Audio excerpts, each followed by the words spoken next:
Estamos en vivo.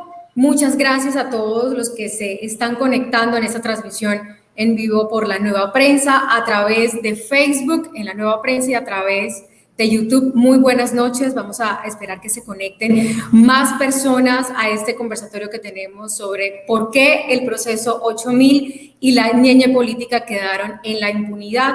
Son más las coincidencias que las divisiones después de estos que ha pasado entre estos dos casos.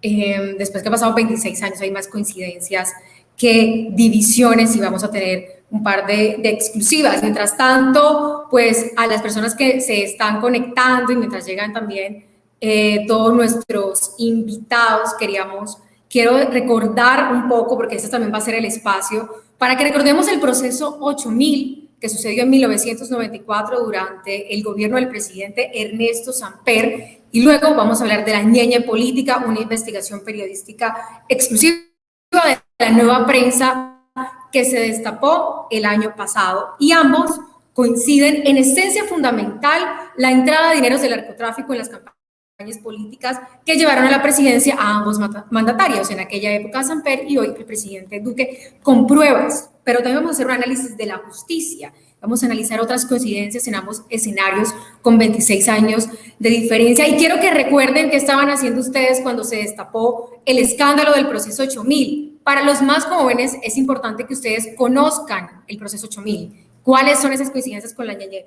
política? Porque son ustedes, los jóvenes, nosotros, los que estábamos muy pequeños o algunos que no habíamos nacido, los que vamos a decidir y los que vamos a montar el próximo presidente de Colombia. Así que la decisión que tomen hoy va a bastar para los próximos 4 años. En esta conversación de hoy me acompaña en exclusiva el fiscal delegado para el proceso 8000, el doctor Gustavo Medina, el doctor Miguel Ángel del Río, quien ya se conecta, el abogado de la ñeñe política, y los periodistas Gonzalo Guillén y Julián Martínez, que han estado investigando el tema. ¿Y por qué vamos a hablar de esto? Y es que recientemente, si no estoy mal, el 28 de octubre, el Consejo Nacional Electoral en Colombia anunció el archivo de la investigación iniciada contra la campaña del entonces candidato y hoy presidente de la República, Iván Duque, por el caso del ganadero José Hernández, apodado El Ñeñe, y por el que se conoce hoy la ñeñe política. Según el documento, que se les recomiendo que deben leer, no pudieron encontrar pruebas del mismo, pero al parecer tampoco las buscaron. Al archivarse se traslada pues a la fiscalía, una fiscalía bastante cuestionada en la actualidad, porque el fiscal es amigo del presidente y quien al parecer trabaja más para el presidente que para la institución. Y empezamos con este paralelo. En 1994, la fiscalía, podríamos decir que era reciente, pues se crea después de la Constitución de 1991 junto con la Corte Constitucional.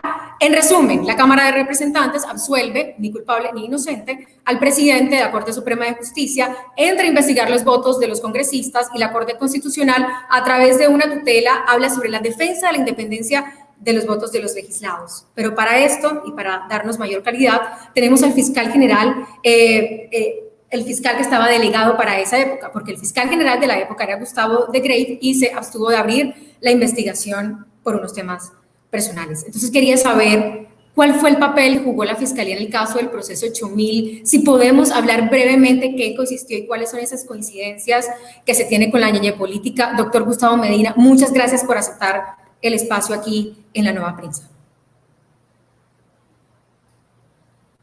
El micrófono, por favor.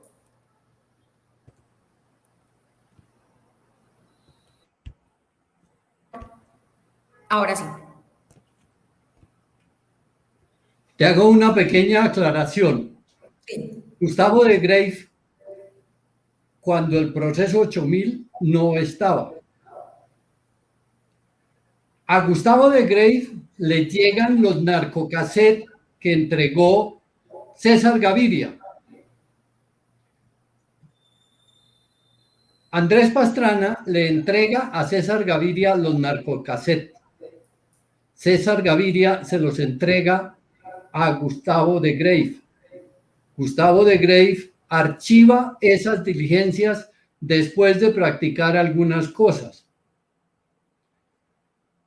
Luego de eso, en un allanamiento en Cali, estando ya Alfonso Valdivieso de fiscal general, en ese allanamiento aparecen unos documentos de Palomari, que era el contador de los Rodríguez Orejuela y del cartel de Cali. ¿Sí? Y en esos documentos estaban los giros de la cuenta LT4, que es la cuenta que conformaban 4 personas: Gilberto, Miguel, Elmer Herrera y José Santa Cruz. Ellos hacían un colectivo financiero y el LT4 era el que giraba los dineros para la campaña. En Cali comenzaron unas preliminares número 8000. Las archivaron. Llega Alfonso Valdivieso, encuentra las preliminares, crea la Comisión Especial de Fiscales, de la cual yo hice parte. Fuimos 4 fiscales inicialmente: Germán Rincón, Oscar Toro, Rafael Martínez, bueno, y yo, otro y yo. Entonces, ya cuando yo iba a salir del país, nombran a un quinto, que era Jorge Velázquez Niño, que hoy es magistrado de la Sala Penal en la Corte. Entonces, él crea la Comisión Especial de Fiscales y ordena trasladar esas preliminares a Bogotá. Y nosotros empezamos las pruebas, el seguimiento a los cheques, todo eso, encontrar que nos robaban las indagatorias y aparecían al otro día dando noticias los del gobierno sobre las indagatorias. Pero la diferencia con los hechos actuales, una de las grandes diferencias es que había un respaldo irrestricto, primero por parte del fiscal general que nos nombró, del director nacional de fiscalías, que era Armando Sarmiento Mantilla. Él nos respaldaba absolutamente en todas las decisiones. Lo único era que la prueba diera para tomar las determinaciones que tomamos, y no más. Era la única exigencia textual que planteó el doctor Armando Sarmiento. Si la prueba da, actúen. Ese fue un respaldo, y la Corte Suprema nos respaldó también en forma irrestricta.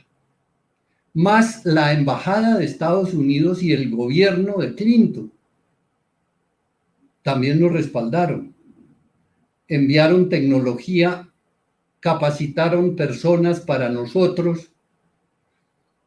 Entonces, sí había un interés foráneo, y el Partido Liberal excluyó a mucha gente del partido mientras investigaban. Es decir,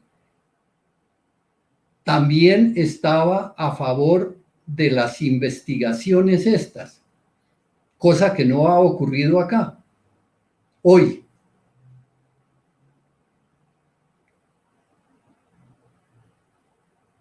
Dime.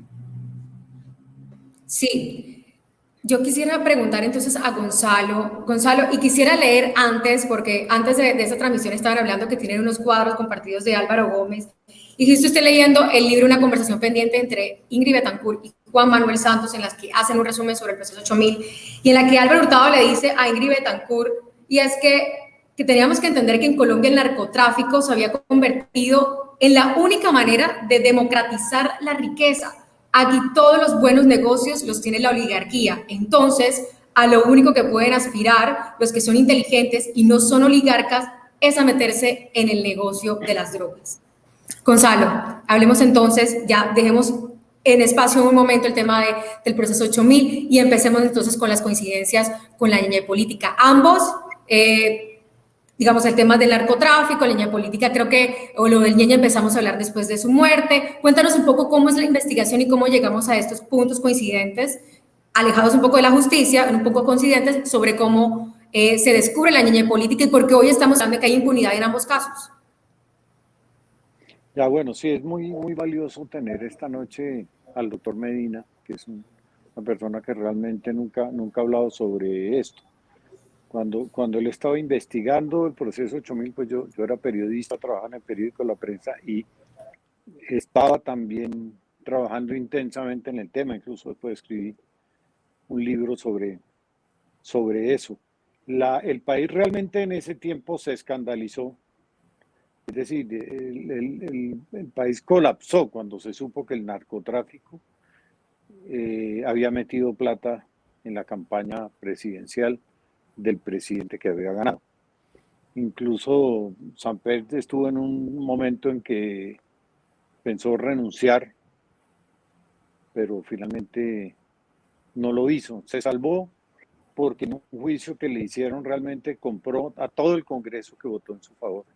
Cada voto nos costó a los colombianos una fortuna en corrupción y en desilusiones, porque pues finalmente ahí, aunque sí hubo algunos hechos importantes de justicia, en el gran caso, como tal vez el doctor Medina está de acuerdo conmigo, quedó en la impunidad. Lo de hoy, lo de la ñeñe política, que es otro tema que con Julián Martínez hemos investigado durante más de un año, casi 2 años, intensamente, y tenemos publicadas cerca de 20 crónicas de investigación en la Nueva Prensa, la nuevaprensa.com.co. Yo llego a la conclusión de que el país está, desde Samper a hoy, pues el país está absolutamente poseído ya por el narcotráfico. Todas las actividades del país están marcadas por el narcotráfico y dominadas por el narcotráfico.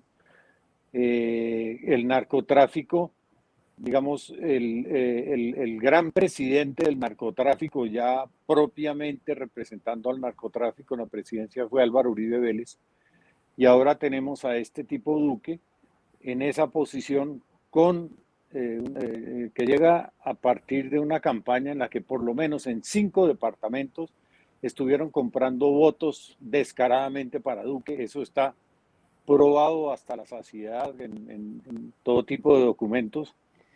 Y esto además liga con otra investigación que hemos hecho, que es la de los pilotos del cartel de Sinaloa. Los pilotos y las empresas del narcotráfico del cartel de Sinaloa, que han estado representadas abiertamente por quien es hoy la presidenta de la Cámara de Representantes, estuvo prestando todo tipo de servicios durante la campaña de Uribe al Senado y de Duque a la presidencia. Están las fotografías, los HK de los aviones, los nombres de los pilotos. Nada de eso está registrado en los gastos de campaña. Y el Consejo de Estado el viernes salió con el cuento de que archivaba porque no había información ni pruebas para seguir adelante con el caso de la ñeñe política, lo cual es un crimen miserable y terrible que cometen los magistrados César Augusto Abreu Méndez, Jaime Luis Lacotir y Virgilio Almanza Ocampa, quienes yo califico de delincuentes y de prevaricadores. El documento en el que salvó el voto el magistrado Luis Guillermo Pérez deja muy claro, muy claro, que todas las pruebas estaban a la mano y explica cuáles eran los procedimientos que estos sinvergüenzas han debido llevar al mes para hacer una mínima investigación, que no la hicieron. No llamaron a nadie a declarar, no llamaron a Duque a declarar, incluso hace notar que otras denuncias por corrupción electoral en favor de Duque también quedaron en la absoluta impunidad, como por ejemplo lo que dijo Aida Merlano, a quien no oyeron, y a Duque tampoco lo llamaron a hablar sobre los aportes de Gerlain y de los Char. Hubo un aporte de $300,000 de un mafioso extranjero venezolano que se llama Oswaldo Cisneros. Tampoco quisieron investigar nada de eso. Aportes de contratistas de la salud, probado que eran contratistas de la salud y no podían hacer eso, tampoco lo investigaron. Y aportes de por lo menos 10 empresas extranjeras que no podían entregar plata para la campaña de Duque. Todo esto, más la plata del Ñeñe Hernández, que él con su propia voz dice que la puso, y para la cual hizo esfuerzos personales también, sirvieron para comprar la presidencia que ha estado ejerciendo este señor desde el año 2018. La invitación que le vamos a hacer aquí a las personas que están conectadas es saberlo desde la justicia, desde la política y por supuesto desde el periodismo, que es base fundamental para que se conozcan estos casos. Otra de las coincidencias entre el proceso 8000 y la ñeñe política que pudimos determinar es quiénes van a pagar, quién es el eslabón más bajo, el que siempre paga. En el caso del proceso 8000, recuerden que Fernando Botero era el jefe de la campaña, pero también el que, digamos, cantó fue Santiago, si no estoy mal, era el tesorero de la campaña. Santiago Medina, que al parecer Fernando Botero, y ustedes me corregirán, fue el único que estuvo en la cárcel. Estos dos son los más conocidos. En el caso de la ñeñe política estábamos hablando de Calla Daza, que hace parte de o hacía parte de la UTL del expresidente Álvaro Uribe Vélez, y quien salió del país. Son los dos, digamos, son tres personas, pero son eslabones muy bajos. Sigue habiendo impunidad, siempre están pagando las personas que no tienen tanto poder, que no tienen tanta relevancia en esta toma de decisiones. Julián Martínez también es periodista e investigador también de la ñeñe política. Cuéntanos un poco sobre el poder realmente que tenía el Ñeñe Hernández, no solamente a nivel económico, sino también político. Se decía que quería limpiar como un poco el cartel de Cali, que querían ellos limpiar, que se hacían pasar como grandes empresarios de otra índole, para meterse y limpiar, digamos, sus recursos y su dinero a nivel político. Cuéntanos cuál era el poder realmente que tenía Ñeñe Hernández, no solamente en la costa, sino en el país, como para montar presidente. Bueno, José Guillermo Hernández Aponte, Ñeñe Hernández, era un supuesto ganadero que era el esposo de María Mónica Urbina, una reina de belleza que estaba conectada con el mundo del poder político, el poder de la farándula, los artistas, distintos empresarios. Uno ve cómo el círculo de Ñeñe Hernández y de María Mónica Urbina estaba lleno de personajes muy importantes a nivel nacional, muy cercanos al poder, y que él mismo dejó en su Instagram la constancia de esa relación y esos mensajes, y que es la prueba de la contradicción que tienen los distintos miembros del gobierno que dicen que Ñeñe Hernández era un fantoche y que utilizaba esas fotos para hablar de relaciones que no existían, cuando los audios, por ejemplo, de la ñeñe política han mostrado su importante relación con los clanes políticos, Andrea. Es que Ñeñe Hernández, aparte de tener estas grandes relaciones con el poder de distintas esferas, Ñeñe Hernández era el brazo político de una organización del narcotráfico, de acuerdo con una investigación que estaba haciendo la justicia de Estados Unidos y la Fiscalía General de Colombia. Entonces, hay una organización de Marquitos Figueroa, que es un narcotraficante de La Guajira, que fue capturado en el año 2014 en Brasil, el mismo país donde asesinaron a Ñeñe Hernández el 1 de mayo de 2019. Esta investigación de la ñeñe política surge por la investigación que Gonzalo Guillén hizo de los clanes corruptos y narcotraficantes de La Guajira, que dirigía Juan Francisco Kiko Gómez Cerchar, conocido por sus más o menos 131 crímenes probados por la investigación de Gonzalo Guillén. Y esas primeras pistas del narcotráfico de Kiko Gómez nos llevan a unos clanes políticos muy importantes. Al clan político de Cambio Radical de la familia Char, de Elsa Noguera, que son, tanto Elsa Noguera como los Char, pues han tenido relaciones con el narcotráfico y eran muy cercanos al Ñeñe Hernández. Y esta banda de Kiko Gómez, que es la de Marquitos Figueroa, de donde Ñeñe Hernández era el jefe político y financiero de esta organización del narcotráfico, estaba muy conectado con una familia que es muy importante en el departamento del Cesar y muy conocida por estar vinculada a la corrupción, que es el clan Génico. El clan Génico que hoy tiene el poder en el departamento del Cesar. Entonces el Ñeñe Hernández articulaba la relación política y económica entre esta organización del narcotráfico, que es la que Kiko Gómez le deja a Marquitos Figueroa cuando empieza toda esta denuncia de Gonzalo Guillén hacia el año 2013, que en octubre, el 12 de octubre de 2013 es cuando capturan a Kiko Gómez. Entonces el Ñeñe Hernández era el narcotraficante que articulaba esa relación con esos dos clanes políticos, que son clanes políticos que se le voltean a Germán Vargas Lleras en la elección de 2018 y sustraen los recursos que se habían robado de la gobernación de Luis Alberto Génico, y esos recursos los invierten y los dedican a la campaña de Iván Duque Márquez, haciéndole una triquiñuela a la campaña de Germán Vargas Lleras, en donde menciona, por ejemplo, es muy importante, mencionan a los clanes del Magdalena también, a la familia Cotes.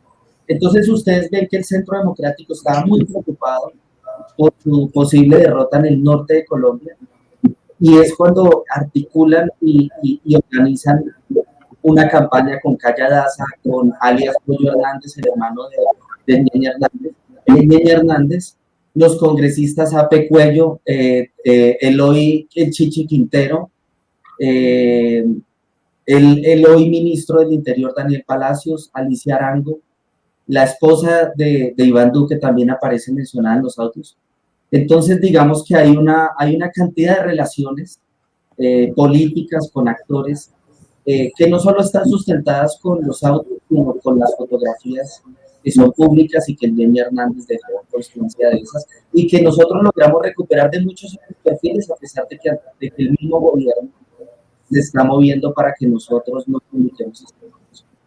Sí, y muy importante que dijeras el tema de Germán Vargas, porque la Casa Char, estamos hablando, si hablamos de cambio radical, hablamos de la Casa Char y de Germán Vargas, pero en los mismos audios de Calla dice que por fin, que en alguna maniobra quitaron esos recursos y traicionaron en una segunda ocasión a Germán Vargas, porque ya lo habían traicionado antes. Y les cuento a las personas que están conectadas, ya voy a leer en un segundo las preguntas y los comentarios que nos tengan, pero queremos contarles que en esta charla, en este diálogo sobre las coincidencias entre el proceso 8000 hace 26 años y el tema del Ñeñe Hernández, pues nos encontramos con que la hija de María Mónica Urbina, a propósito de lo que contaba Julián, esposa del Ñeñe Hernández, pues trabaja en la Registraduría Nacional de Colombia. ¿Y por qué esto es muy grave? Porque tenemos una semana del rifirrafe entre el registrador y el director del DANE sobre los 5 millones, creo que tenemos desatados. No sabemos dónde están, que podrían ser nuevos electores. Así que yo los invitaría a, si tienen personas fallecidas con el número de cédula, para ver si ellos pueden votar. Entonces, estamos ya a nada de elegir el nuevo presidente. Y nos preocupa un poco que estamos hablando de dineros que entraron del narcotráfico para las campañas con las que se lanzan los presidentes, con las que tenemos los partidos políticos ahora llenos del narcotráfico, y nos preocupa muchísimo pues que en una entidad como la Registraduría, que ha sido noticia toda la semana, esté una persona ligada a Ñeñe Hernández, no solamente como ella, como profesional, sino que está ligada por Ñeñe Hernández, pero en adelante pues seguiremos investigando sobre eso. Julián, te doy la palabra. Yo quería decir que ahorita Gonzalo explicó cómo están, digamos, configurando la impunidad en la política con los entes encargados de la investigación. Es importante decirle a la opinión pública que uno de los magistrados que quiere archivar la y que envió el comunicado del Consejo Nacional Electoral firmado es el magistrado Lacutir, que era de la campaña de la Guajira, de toda esta trama de corrupción. Él, si fuera ético, debió declararse impedido, debió dar un paso al costado para que el Consejo Nacional Electoral, en una investigación que hubiera sido creíble, lo hubiera restringido a él de la información. Pero son los propios protagonistas de la ñeñe política haciendo la investigación de la ñeñe política, como sucede con el fiscal general que trabajó en la campaña de Iván Duque y aparece con el clan Génico, con el clan Araujo, con el clan del Ñeñe Hernández en fotografías haciendo campaña por el presidente Duque. Entonces es importante recordarle eso al Claro que sí, Julián. Lo ideal en el proceso 8000 era que cayera el presidente. Es lo ideal, que se caiga pues el presidente. Pero ¿cuáles podrían ser los logros del proceso 8000 si no se pudo tumbar al presidente? Doctor Medina, ¿qué podríamos rescatar del proceso 8000 que se podría traer un poco, si se quiere buscar justicia con el tema de la ñeñe política? Su micrófono, exacto. Ya. Sí, señor. Andrea, quiero hacer unas precisiones. Tú haces referencia a que quedaron iguales de impunes. Eso no es cierto. No es cierto. Todo el cartel de Cali fue condenado. 30 congresistas estuvieron presos, que recibieron dinero de eso. Independientemente, muchas otras personas que participaron también fueron condenadas. Tenemos 2 contralores generales, estuvieron presos por lo mismo. Un procurador general. Entonces no se puede hablar de que hubo impunidad y es lo mismo. ¿Ya? En este caso del que ustedes están hablando de la ñeñe política, yo no conozco a satisfacción el asunto. Lo que me refiero es a la historia en lo que tuve conocimiento y tomé decisiones. ¿Cuáles fueron esas decisiones, doctor ministro? A ver, nosotros lo único que podíamos hacer era presentar una denuncia contra el presidente en la comisión de acusaciones. No más. Hasta ahí llegaba la función, no más. Era otro juez el que iba a decidir. La decisión que era jurídico-penal, pero resulta que no fue jurídico-penal, sino fue moral. A él no lo juzgaron jurídicamente en lo penal, sino moralmente. Ahí estuvo lo que llaman ahora la jugadita. Ahí estuvo la jugadita. Ellos le hicieron un juicio de reproche y lo absolvieron en el juicio de reproche.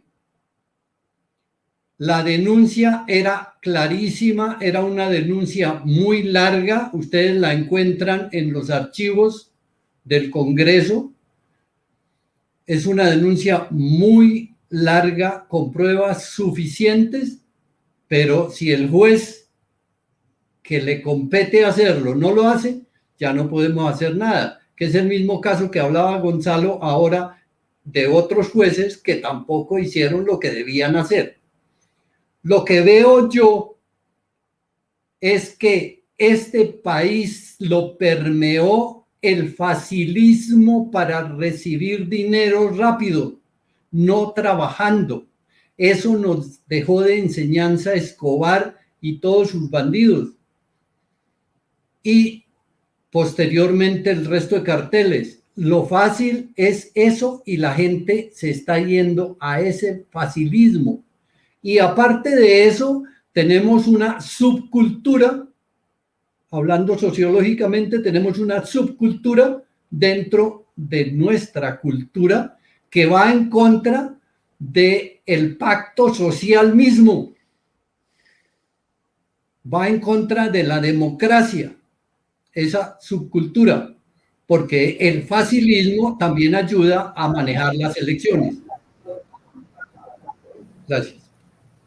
Doctor Medina, pero ¿no cree usted que que en ese momento, bueno, se lo paso al doctor Medina luego a Gonzalo Guillén, pero ¿no cree usted que en ese momento hubiese sido una lección importante para las instituciones, para el Congreso, para la rama legislativa, ejecutiva y judicial, que cayera el presidente, que no fuera solamente un tema moral? Es que no era función nuestra. No era función nuestra. La ley es la ley. No, me refiero al caso en general. ¿Cómo? Me refiero al caso en general. ¿No era mejor que cayera un presidente y que se diera una lección de no repetición de recibir pues dinero del narcotráfico en las campañas políticas? ¿A la presidencia? Esto no es una corrida de toros que hay rabo y orejas en la corrida. Esto no es una corrida de toros y nosotros tenemos que ceñirnos a la ley. Y si nos ceñimos a la ley, entonces el juez natural de él tenía que ser la comisión de acusaciones la que pasara a la corte, que era el juez que iba a juzgarlo. La comisión resolvió hacerle una valoración moral y archivó el asunto. Eso es otro asunto diferente, ya está fuera de nuestro fuero en ese entonces. ¿Ya? Nosotros cumplimos con los carteles, cumplimos con muchos políticos y hasta ahí llegó porque el otro señor no lo podíamos tocar, era la comisión de absoluciones y la comisión se encargó de hacerle una valoración moral. En la Cámara de Representantes quedó 111 votos a favor y 43 en contra. Gonzalo, ¿qué opinas tú de este tema? ¿Tú crees que sí debió caer el presidente como para dar una lección a las instituciones o al país? ¿Cómo lo ves tú? Claro que debió caer, por supuesto, como Duque ha debido caer también, y como Uribe ha debido caer, pero no sucedió. Incluso lo que se ha venido es repotenciando la corrupción y disminuyendo la capacidad de justicia que pueda tener el país. Hoy la fiscalía no es esa fiscalía de la que estaba Gustavo Medina, sino que hoy día es una oficina de cobros de la mafia. Yo quisiera que el mismo Gustavo nos contara, pues ya nos dijo lo que lograron, que también pues fue bastante, pero ¿cuál fue la persecución que sufrieron los fiscales por enfrentarse al caso del proceso 8000 y a dónde fue a parar él? Es que esa es una historia increíble. Bueno, el régimen nos persiguió a nosotros, incluso penalmente. Yo terminé fuera del país, estuve 4 años afuera y estando afuera hicieron allanamientos a nuestras oficinas y se llevaron el resto de documentos que quedaron faltando por investigar. La misma fiscalía persiguiendo a la fiscalía. Caso que se repitió en Odebrecht, vale decir, que Martínez Neira renuncia para que cesen sus actividades el fiscal ad hoc y van y allanan las oficinas del fiscal ad hoc y desaparecen la información que tenía. Casi que meten presos a los funcionarios de esa oficina. En este caso, en la política, los policías que tuvieron el valor de descubrir en una investigación las corruptelas que estaba haciendo la campaña de Duque para comprar la presidencia y que denunciaron eso, lo llevaron a las manos de la justicia, los metieron a la cárcel y al abogado de ellos, la fiscalía quiere también meterlo a la cárcel, lo que pasa es, y lo ha dicho, lo que pasa es que no tienen ningún argumento para hacerlo. Entonces lo que pasó esa vez con Gustavo Medina y su equipo de fiscales, eso ya es un modus operandi de la justicia colombiana. Gonzalo, y para hablar de ese mismo tema, quisiera que nos explicara también, antes de darle paso a Julián, y es, ¿de qué trataba ese tema de los fiscales sin rostro? ¿Se llamaba así? ¿Ese era el término? Sí, no, eso lo puede explicar mucho mejor el doctor Medina, que la situación con la mafia era tan complicada que se crearon fiscales y jueces sin rostro, lo que al final creo que no sirvió para nada porque los únicos que sí sabían quiénes eran los fiscales sin rostro y los jueces eran los narcotraficantes. Me gustaría que el doctor Medina nos contara cómo fue eso. A ver, ese mecanismo fue un mecanismo de protección para los trabajadores judiciales. En ese mecanismo de protección para nosotros no se sabía, se hacía reparto de procesos y no se sabía a quiénes se les repartían los procesos. Lo lleva un fiscal regional, nos llamábamos fiscales regionales y jueces regionales, que éramos los sin rostro. Entonces, estos fiscales, nosotros sí hicimos labor por el país, se hizo. Lo único es que no podía mantenerse ese mecanismo permanentemente. Cumplimos una función temporal, fuimos efectivos temporalmente y cambió la norma y ya pasamos a lo normal. Pero es que antes a muchos compañeros míos mataron y a muchos jueces mataron por cumplir con el deber, por valorar conductas de infractores de la ley. Eso es todo.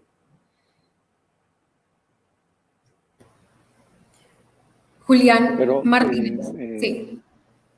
no, doctor Medina, a ustedes los empezaron a amenazar, ¿verdad? Y a perseguir, a pesar de que se suponía que nadie sabía quiénes eran ustedes.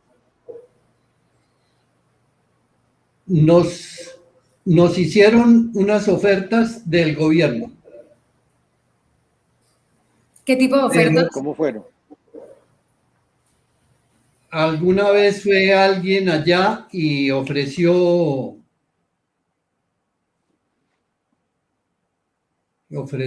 cargos diplomáticos para los fiscales de la Comisión del 8000 a cambio de que dejaran de joder. Fue textual.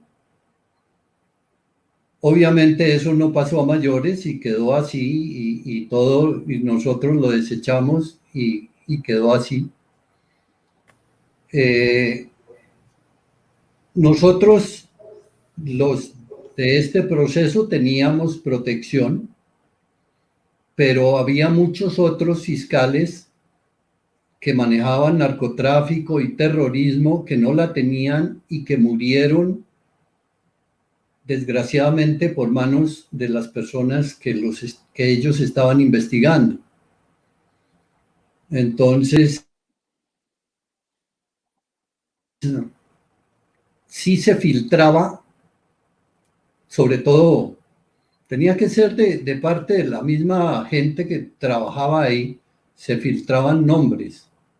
Por ejemplo, cuando nosotros hicimos la sentencia anticipada de Gilberto Rodríguez Orejuela, Gilberto nos dijo: doctores, yo sé exactamente quiénes son ustedes.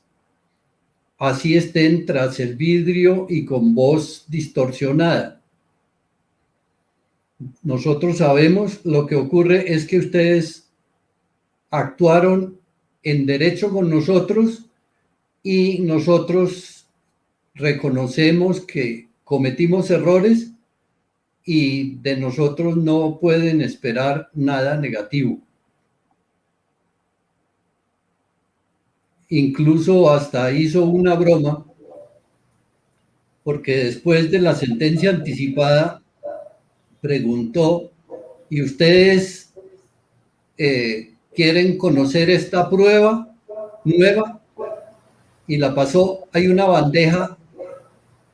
Había una bandeja debajo del escritorio que pasaba de un lado al otro del sector de ellos al sector nuestro. Y entonces pidió la bandeja y colocó un papelito ahí.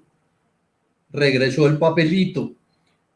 El papelito era una tira cómica de Olafo el Amargado, en donde el amigo de Olafo le dice a Olafo: ¿qué hago que tengo muchos problemas? Y Olafo le dice: para solucionarlo, simplemente nunca contrate un abogado. Entonces yo,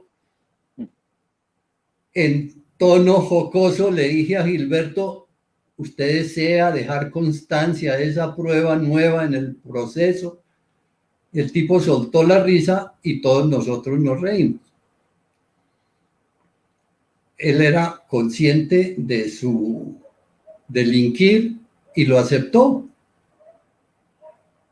Ellos se acogieron a sentencia anticipada los dos.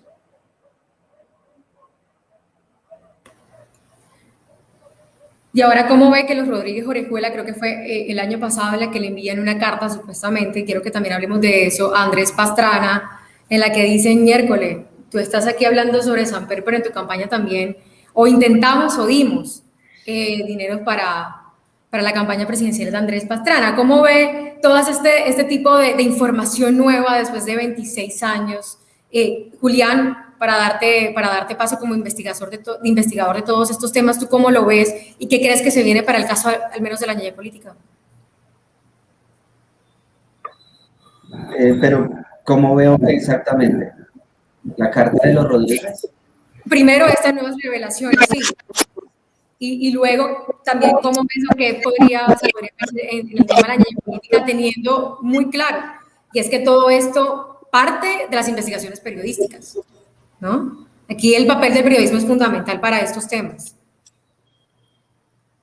Bueno, yo creo que esa, en primer lugar, es una revelación que pues las autoridades deberían profundizarla y corroborarla, evaluarla, porque ese es su deber, pero veo que se arma como un escándalo político, pero nunca se investiga, que es lo que sucede con la ñeñe política. La ñeñe política ha tenido una cantidad de revelaciones periodísticas que fundamentalmente hemos hecho Gonzalo Guillén y yo en la Nueva Prensa, pero que no se han sometido al rigor judicial, han estado en el rigor periodístico y ha sido negado en el discurso político, en el lenguaje político, en el ámbito político.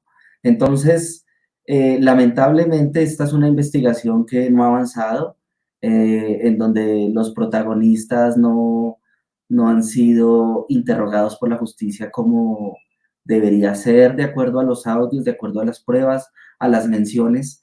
En cambio, el fiscal general sí hizo una rueda de prensa, o no una rueda de prensa, sino coordinó con el canal de RCN, con el director de RCN, no me acuerdo el nombre, pero es de apellido Acevedo, y hacen una entrevista en donde dicen que no, que a quien van a investigar en la ñeñe política es a Gustavo Petro, porque el ñeñe Hernández habla con un personaje sobre el apoyo que recibió Petro por parte de unos trabajadores de unas mineras, y a partir de esa mención a Gustavo Petro dice que van a abrir una investigación, lo cual, digamos, habla de cómo se ha hecho la investigación de la ñeñe política, que es presentar unos resultados falsos a nivel mediático, llaman a los periodistas amigos, eso lo coordina el fiscal general, que lo puso el presidente Iván Duque, y que precisamente su trabajo es no avanzar en estas investigaciones.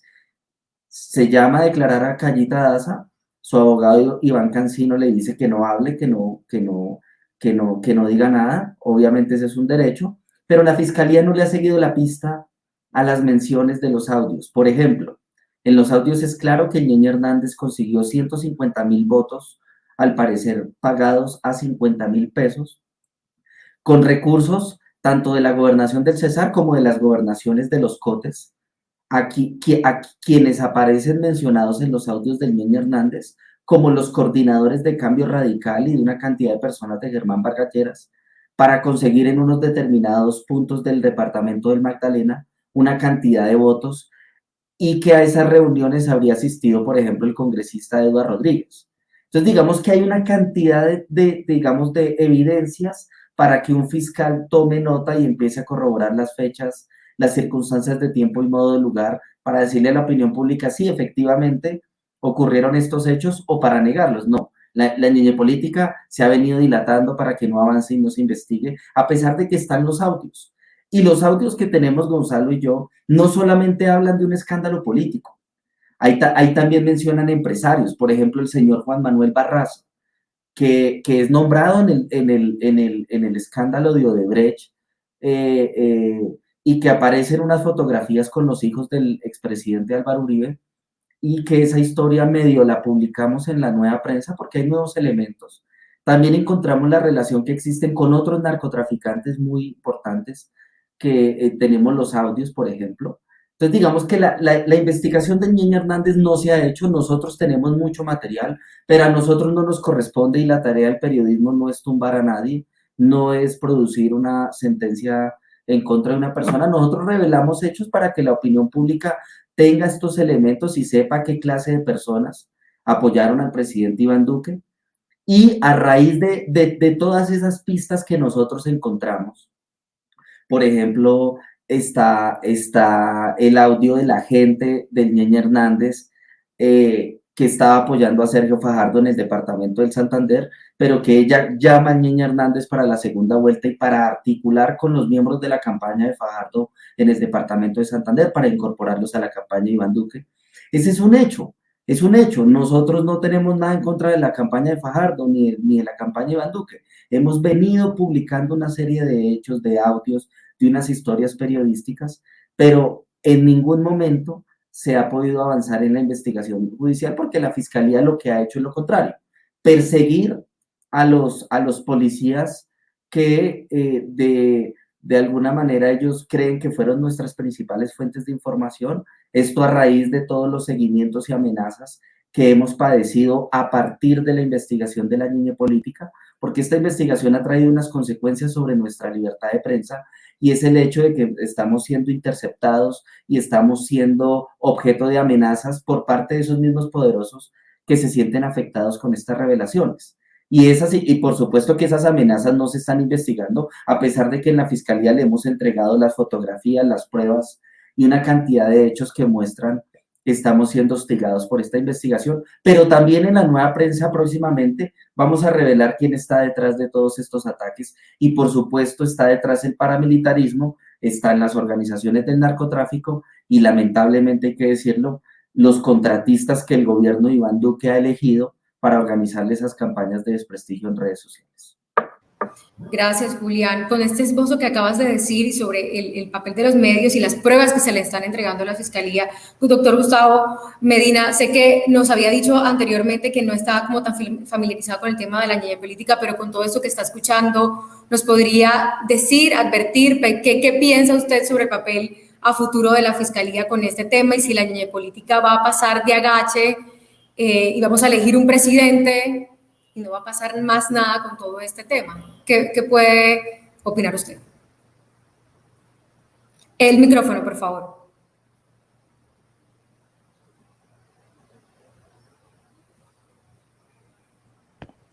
Ahora sí. Respecto a esa pregunta, mi opinión sería jugar con elucubraciones y no es profesional hacerlo, ¿sí? Lo que pasa es que como criminólogo, experto en política criminal que este país no tiene, porque este país no sabe de políticas criminales, es un país que no planifica, sino reacciona. Si este país tuviera políticas criminales de Estado, tendríamos una organización judicial organizada a futuro, a más de 20 años. Pero como no la hay, entonces se reacciona momentáneamente y hay quienes usan el poder judicial como garrote. ¿Ya? Lo que sí es cierto es que sociológicamente las redes del poder generan expectativas de poder y con las expectativas de poder las personas se pliegan ante las expectativas y hacen lo que sea esperando una dádiva o lo que dirían hace un tiempo un poco mermelada.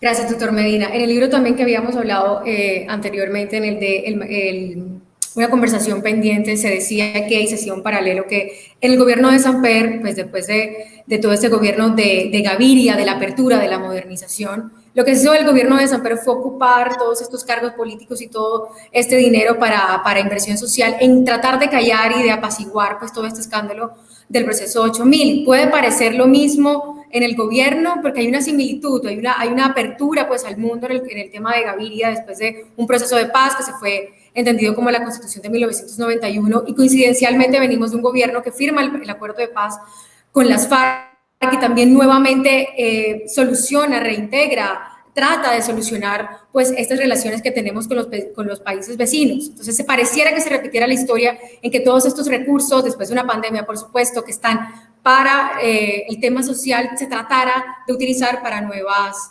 para callar, para apaciguar un poco este escándalo de la ñeñe política. Gonzalo, ¿tú qué opinas de esto? ¿Puede haber esa similitud entre ambos gobiernos sobre el tema de los recursos invertidos en el gobierno para apaciguar un poco las voces?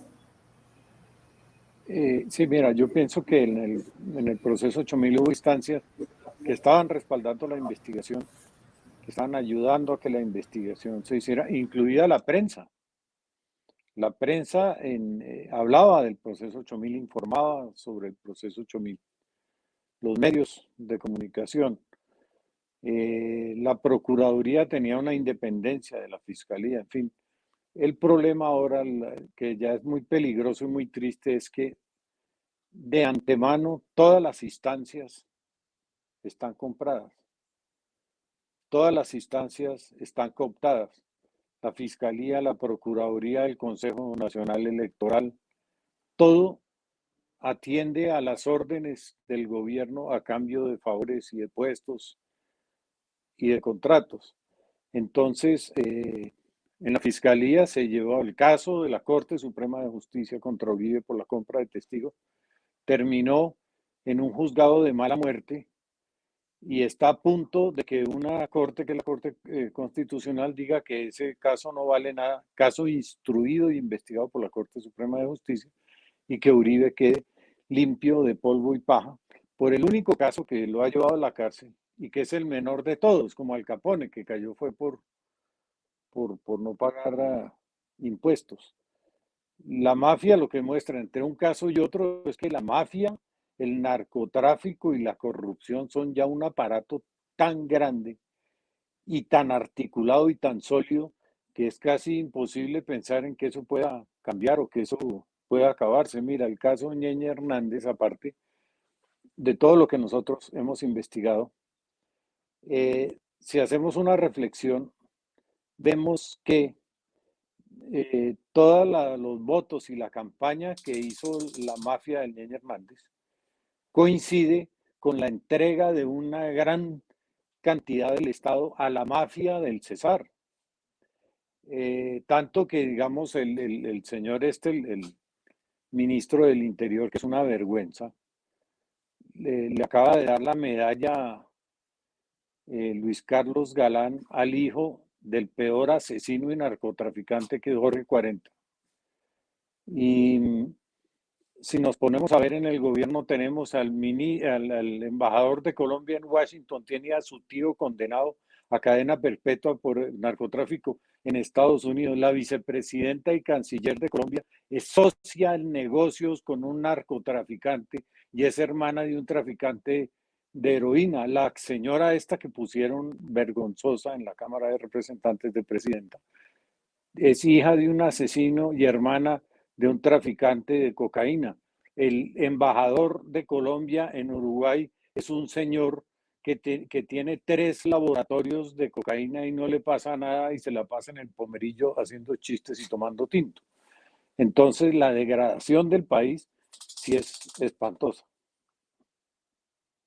Sí, San Clemente, se nos iba pasando el embajador. Sí. También en el proceso 8000 se decía, y en alguna entrevista que dio recientemente, hace unos 3 años, el presidente Samper decía, ¿por qué no se dijeron más nombres? Y decía, pero es que si yo caía, se iba a caer medio país, si no era todo el país. Eso es lo que pasa con estos temas, es mejor apaciguarlos para que no caiga el resto. Sabemos unos cuantos nombres, pero no sabemos todos los que están allí. Prácticamente se caería toda la institucionalidad de Colombia. Julián Martínez, ¿crees que en esta investigación ustedes no se detienen con el tema de la ñeñe política? ¿Sabremos mucho más de personas que están ahí en el poder, detrás del poder, y que podrían ser pieza clave para descubrir todo ese entramado de la ñeñe política?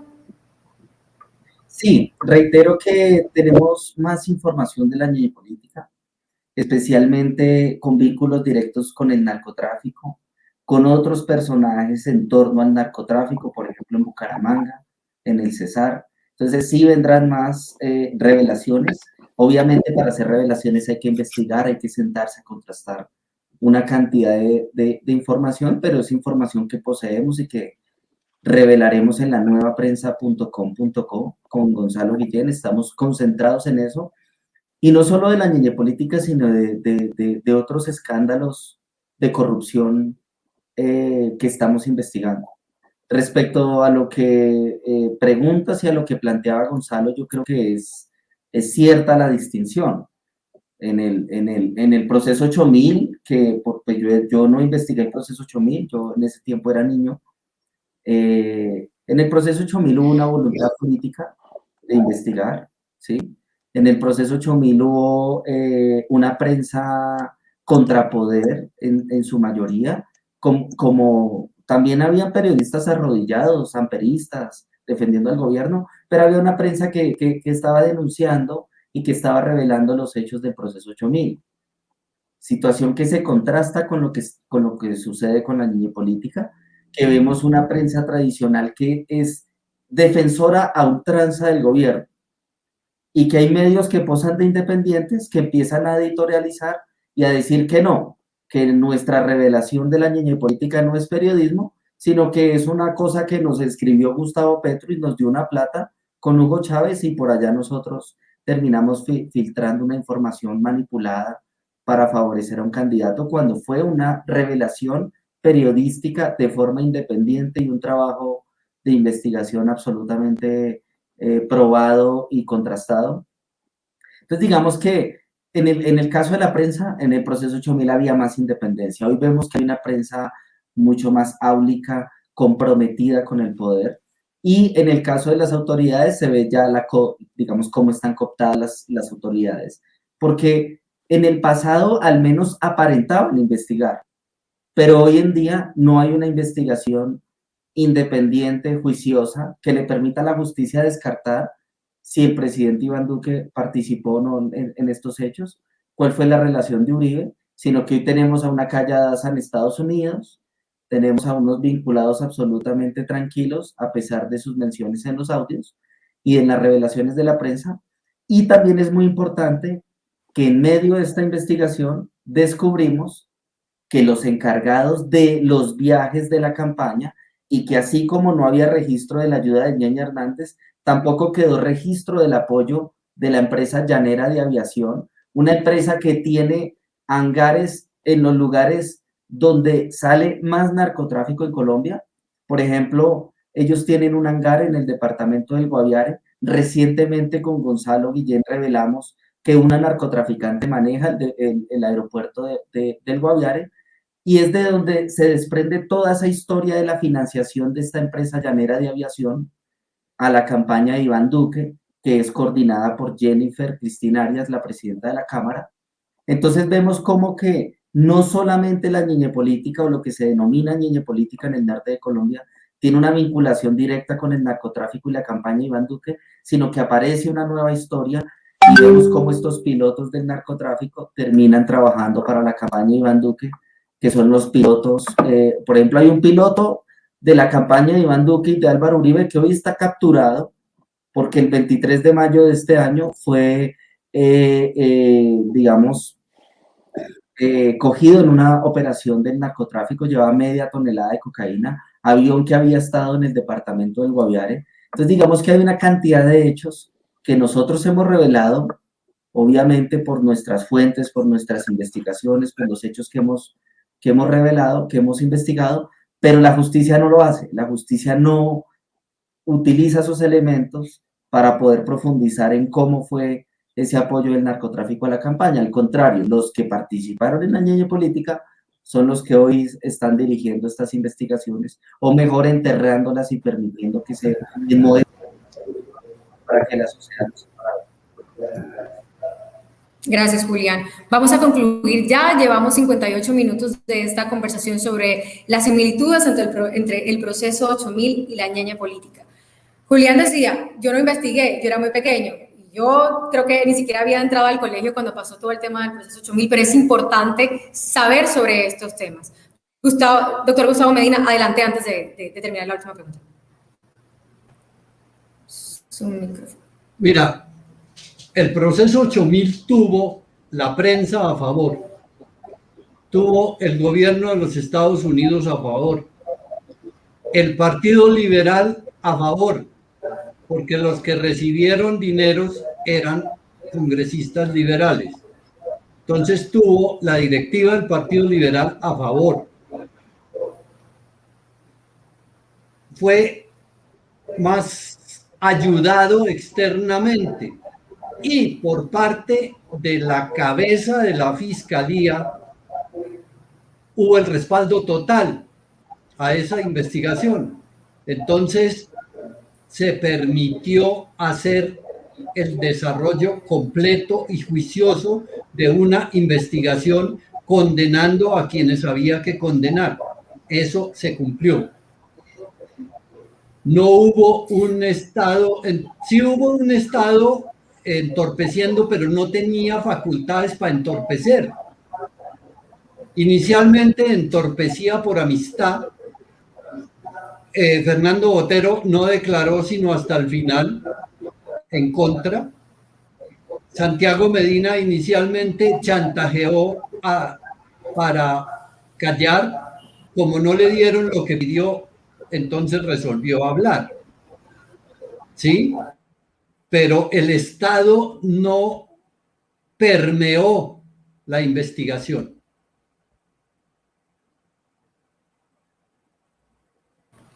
Pero entonces ahí viene la pregunta. Para usted, nuevamente sé que nos lo dijo anteriormente, pero es para que quede claro en esta conclusión. Es decir, que no hubo impunidad en el proceso 8000, según usted, doctor Gustavo Medina. No la hubo. No la hubo. Se condenó a quienes se tenían que condenar, pese a que no cayó el presidente. Correcto. No era función nuestra lo del presidente. Nosotros condenamos a los que había que condenar. Sí. Me quedo con esas frases, entonces vamos a seguir, digamos, desmenuzando y desbaratando el título de esta conversación. Gonzalo, ¿crees que hubo impunidad en el proceso de 8000? Digamos, un elefante no pasa por un jardín sin que el presidente no lo vea, por eso me insisto tanto en la responsabilidad del presidente Samper, en el presidente de la época. Pero ¿tú crees que hubo impunidad en el proceso 8000? ¿Hay impunidad todavía con el tema de la ñeñe política? ¿Cómo lo ves? ¿Cuál es tu respuesta? Bueno, lo que dice el doctor Medina en cuanto al trabajo de ellos, de la unidad de fiscales en rostro del 8000, pues no hubo impunidad porque ellos hicieron, y lo dice él, lo que tenían que hacer. Y pudieron hacerlo, a pesar de que después lo sacan del país, les quitan los documentos, los allanan, se desaparece. El proceso 8000 lo cercenaron y lo quemaron seguramente, y eso el doctor Medina lo sabe, creo que me lo ha dicho también, pero sí, yo digo que sí hubo impunidad porque, digamos, el gran acto de justicia era que el presidente se fuera para la cárcel, y eso no pasó. Y que Serpa también, muy querido Serpa, muy simpático y todo, pero Serpa estaba metido en eso. Entonces son dos hechos de impunidad muy graves, y además que consiguen su absolución por medio de una corruptela terrible, que fue sobornar a todo el Congreso para que votara en una zarzuela que se inventaron y lo absolviera, y así pasó. Incluso yo quisiera que el doctor Medina nos contara lo del expediente, qué pasó, a dónde fue a dar, dónde podemos conseguir pedazos del expediente del 8000.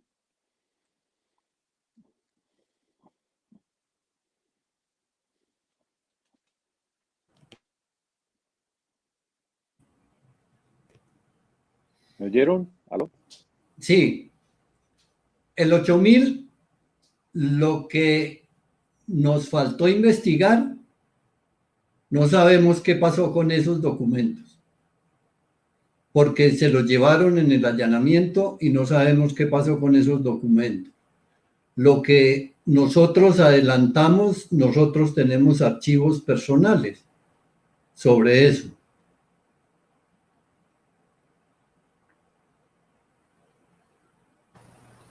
O sea, que lo que podemos saber del... Gonzalo, tu micrófono. Sí, no, pregunto si un ciudadano cualquiera, doctor Medina, quiere comenzar, incluso un joven que era niño entonces, quiere investigar el proceso 8000. Judicialmente hablando, ¿a dónde debe acudir? ¿Dónde está eso? ¿Dónde se puede revisar la documentación que en ese momento era tan difícil? La documentación debe estar en los archivos de fiscalía. El proceso 8000 se llamaba 8000 en preliminares Cali. En Bogotá Sí. se llamó proceso 24249 y de ahí nacieron todos los otros procesos contra los 30 senadores, contra todos los miembros del cartel, contra exministros, contralores, procurador, etcétera. Eso está en archivos de fiscalía.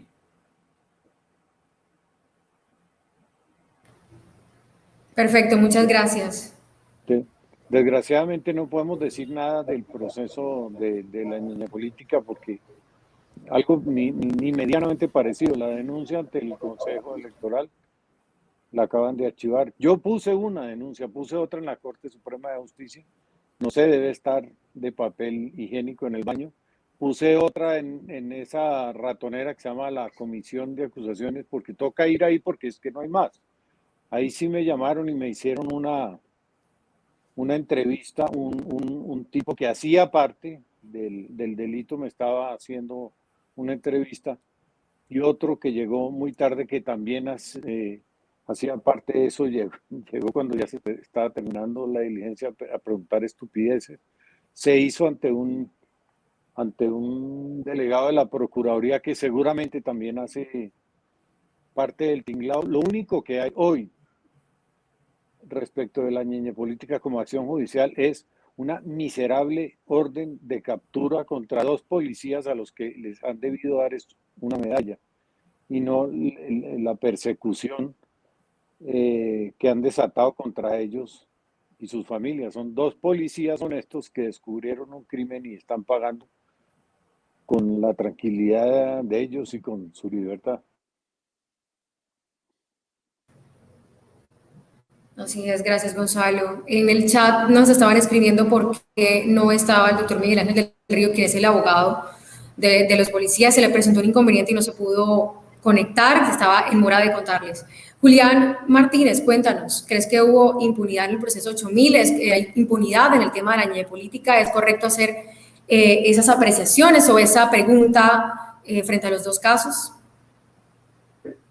No, en el proceso 8000 no hubo impunidad. De hecho, yo recuerdo que hubo creo que un Joselito Guerra, que es otro poderoso de ese clan del departamento de Sucre, que fue condenado, entre otras personas. El hecho de que el doctor Medina esté acá presente y de su testimonio habla de la propia investigación que la fiscalía hizo.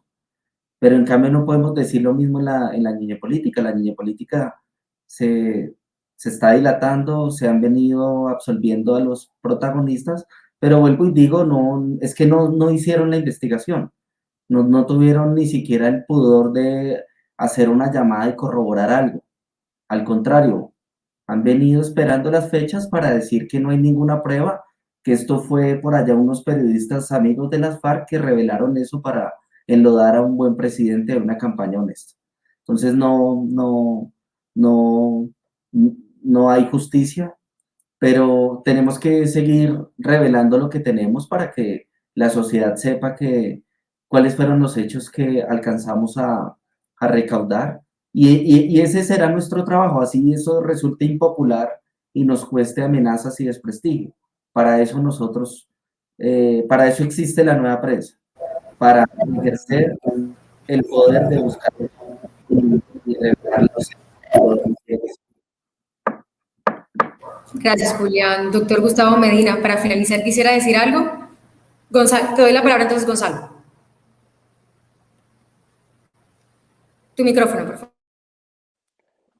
El hecho de que el viernes o jueves pasado el Consejo de Estado, el Consejo Electoral, el Consejo Nacional Electoral, haya archivado la investigación con todas las pruebas, eso no quiere decir que Duque no haya llegado a la presidencia con el dinero y la campaña que le hizo el narcotráfico para llegar ahí, y ahí sigue.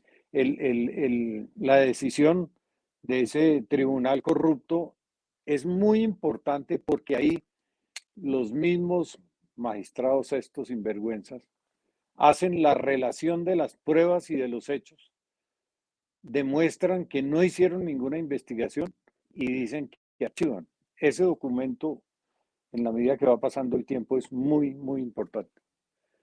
Y algo importante también, ahí llegó información de otra investigación, que es la de la investigación contra Uribe por el soborno al testigo Monsalve, en las interceptaciones telefónicas lícitas de la Corte Suprema de Justicia. Se oye a Calla Daza decir, Calla Daza, que era la mano derecha de Uribe, decir que el mafioso Cisneros de Venezuela ya dio $300.000 para la campaña. Lo dice ella, se grabó y ahí está y coincide con informaciones que llegaron por otros lados y que no me llegaron a mí, sino le llegaron a las autoridades, entre otras el Consejo Nacional Electoral, que a uno pues hasta le duele la boca decir que eso es una autoridad. Gracias, Gonzalo. Doctor Gustavo Medina, quisiera decir alguna anotación al finalizar este espacio. Su micrófono, por favor. Ya. Lo que ustedes están haciendo es muy bueno para el país, sobre todo para las juventudes. Es enseñarles, es mostrarles un camino correcto. Eso es muy bueno en la labor de ustedes y los felicito. Muchas gracias, doctor Gustavo, por estar aquí, por contarnos y hacer este paralelo. Julián, una última afirmación, comentario que quieras tener. No, pues que le agradezco al doctor Medina por decirnos eso en el sentido de apoyar nuestra labor. Nosotros seguiremos firmes en las revelaciones de la ñeñe política y otros casos, y estamos muy contentos de que la nueva prensa esté creciendo y podamos revelar este tipo de hechos que son tan importantes para la sociedad. Muchas gracias, doctor, por estar con nosotros. Muchas gracias a Julián Martínez, al doctor Gustavo Medina, a Gonzalo Guillén por este espacio, a ustedes por permitirme moderarlo, conocer, también aclarar un poco las cosas sobre la historia y sobre las versiones que tenemos de estos dos casos muy puntuales. Si ustedes quieren apoyar a la nueva prensa, tenemos un link de Baki donde pueden hacer sus aportes a este medio de comunicación independiente, crucial y muy relevante, que cuenta y que a través de sus investigaciones narra nuevos episodios y nuevos capítulos a esta historia de Colombia. Así que muchísimas gracias a todos los que nos acompañaron en este espacio y puede revivirlo una vez más a través de la cuenta de Facebook y de YouTube aquí en La Nueva Prensa. Muchísimas gracias a todos.